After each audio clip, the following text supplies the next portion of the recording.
kutip begitu. Okay. Nah ini diantaranya karena satu, dia tidak bisa mensyukuri pekerjaan yang semestinya dia nikmati. Dia tidak bisa menghayati bagaimana kedudukan yang dia tempati sekarang, ada banyak orang yang antri gitu. Yang terjadi kemudian kalau kita bekerja dalam kondisi tidak suka adalah penderitaan. Nah, ada banyak orang mengatakan ya ini kan sebuah pilihan bagi saya daripada tidak bekerja. Zaman sekarang cari kerja susah gitu. Zaman sekarang cari kerja susah, dan setelah bekerja pun menjadi terpaksa. Hal-hal yang seperti ini membuat semestinya hidup yang menjadi hadiah bagi kita itu tidak jadi hadiah, tapi jadi penderitaan. Kalau kita tidak suka, kita paksakan bekerja di situ, kita menjadi tidak bahagia. Nah, cara untuk membuat kita bahagia di tempat yang saat ini kita tempati adalah mencoba menyukainya. Nah, kalau dulu masuknya karena tidak suka bagaimana? Pada saat kita berpikir tidak suka, pikirkan Anda tidak suka atau Anda merasa gagal dalam memenuhi cita-cita Anda. Jadi seseorang yang misalnya pengen jadi pegawai negeri lah sebut saja, atau jadi guru karena berharap bisa dapat segala macam imbalan yang besar, kemudian dia tidak terpilih di sana. Dia kemudian bekerja di tempat yang tidak seperti difavoritkan. Nah, pada saat Anda bekerja di situ, Anda merasa terpaksa, Anda merasa tidak suka. Apakah Anda merasa terpaksa? Apakah Anda tidak suka itu karena Anda merasa gagal dari pilihan pertama, atau Anda betul-betul tidak mampu?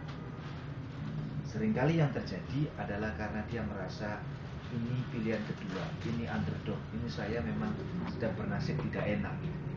Nah, kalau Anda bisa merubah dari perasaan tidak suka itu menjadi hasrat untuk mencoba mensyukuri, saat ini yang saya duduki ini, saat ini saya bekerja, kalau seandainya saya keluar, ratusan orang menanti saya, itu satu, ya kan?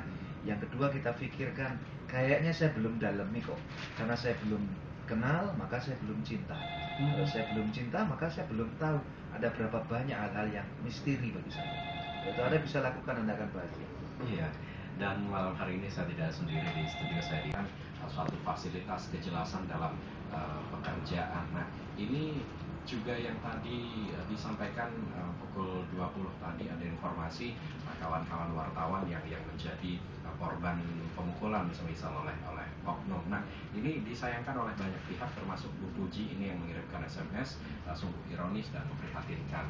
Semoga cepat tuntas dengan penyelesaian yang terbaik. Nah, bagaimana Kang apabila kita dalam menjalankan profesi atau pekerjaan yang sudah kita tanda tangani kontraknya misalnya, kemudian di tengah jalan ada hal-hal yang ada musibah atau ada kejadian yang Yang pertama, kondisi-kondisi unpredictable.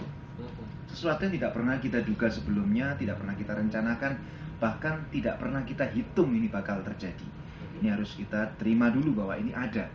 Di antaranya tadi bahwa antara teman-teman pers dengan teman-teman pihak keamanan yang sebelumnya menjadi teman, kemudian bisa berakhir menjadi insiden. Ini adalah hal-hal yang unpredictable, karena tidak pernah kita duga sebelumnya.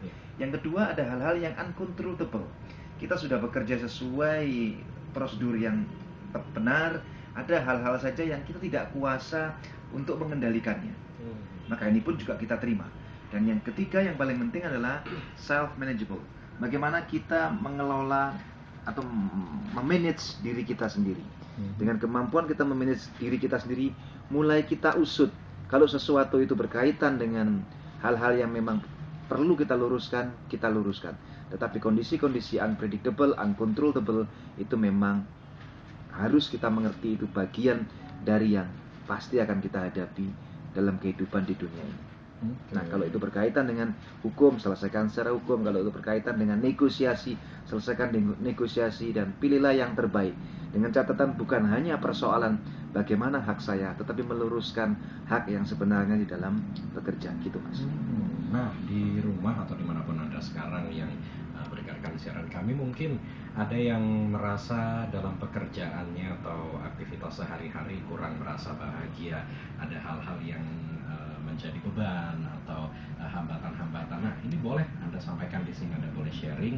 Saya tunggu di 5345474. Nah, dalam hidup terjatuh itu pasti ya, tapi kalau bangkit dari jatuh tersebut itu adalah pilihan, apakah kita mau bangkit atau terus terpuruk. Nah, Bukan sebetulnya. berapa kali Anda jatuh, tapi berapa kali Anda bangun gitu. Nah, itu yang penting ya. Bagaimana kemudian kita memaknai bahagia begitu ya dalam proses bekerja atau dalam menjalankan pekerjaan? Ya, kalau kita awalnya bekerjanya sekedar getting what you want gitu, mendapatkan apa yang kita inginkan, maka cobalah untuk wanting what you get.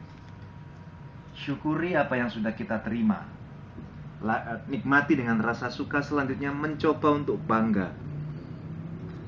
Salah seorang penyapu jalan misalnya, karena memang dia bekerja di situ, dia bisa lebih profesional kalau dia satu menyukai pekerjaannya, yang kedua dia bangga dengan apa yang dia kerjakan.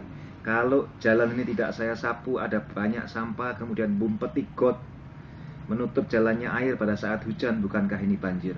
Saya bekerja ini dalam rangka menghindarkan banjir, menampilkan keindahan. Dia akan menjadi sangat bahagia sangat pada saat dia mengerjakan tugasnya. Coba dibayangkan, sebut saja bapak yang biasanya ngangkat sampah itu. Kalau seandainya ada demo, 1 minggu saja tidak diangkat sampah itu. Apa yang terjadi di Surabaya? Nah, jadi ketika orang mungkin mengangkat sampah, orang menganggap alah pekerjaan yang mengangkat sampah, tapi bagi dia apabila memang itu adalah bagian pekerjaan yang harus dihayati, maka dia bisa merasa bangga bahwa apa yang saya lakukan ini membantu mengurangi volume sampah di Surabaya, membantu membuat orang menjadi bahagia dan lain sebagainya. Gitu, Mas. Ya, meskipun termasuk ya bagaimana kita memberikan totalitas apabila kita seandainya tidak punya bakat atau kita tidak punya keahlian di bidang kerja tersebut, bagaimana kita memberikan totalitas dalam profesi untuk memberikan hasil yang optimal. Yang pertama, pelajari bidang pekerjaan yang Anda kerjakan. Jadi Anda betul-betul harus mampu bekerja dengan lebih baik di bidang yang Anda kerjakan.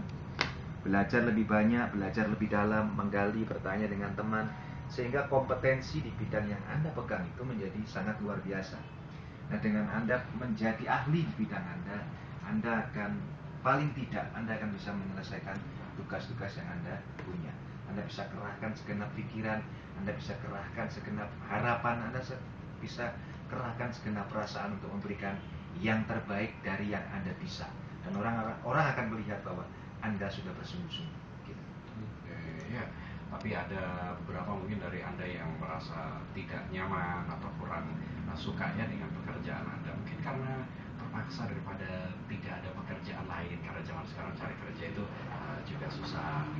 Ada yang bilang udah serabutan aja dilakoni begitu ya, kalau orang Jawa bilang. Jadi yang penting dapatlah sedikit-sedikit untuk yang penting dapur ngebul Ya, gitu kan. kayak cokot-cokot alot gitu ya kan. Memang apa dikit alot gitu ya. Nah, jadi pada saat Anda pada posisi terpaksa, bukankah dengan Anda merasa terpaksa itu tetap Anda kerjakan kan?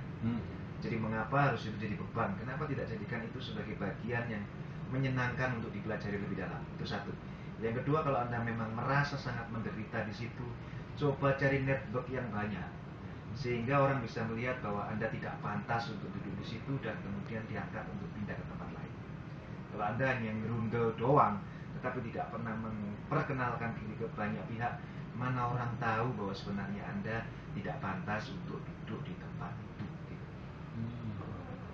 Ya, itu dia. Jadi sekali lagi syukur itu yang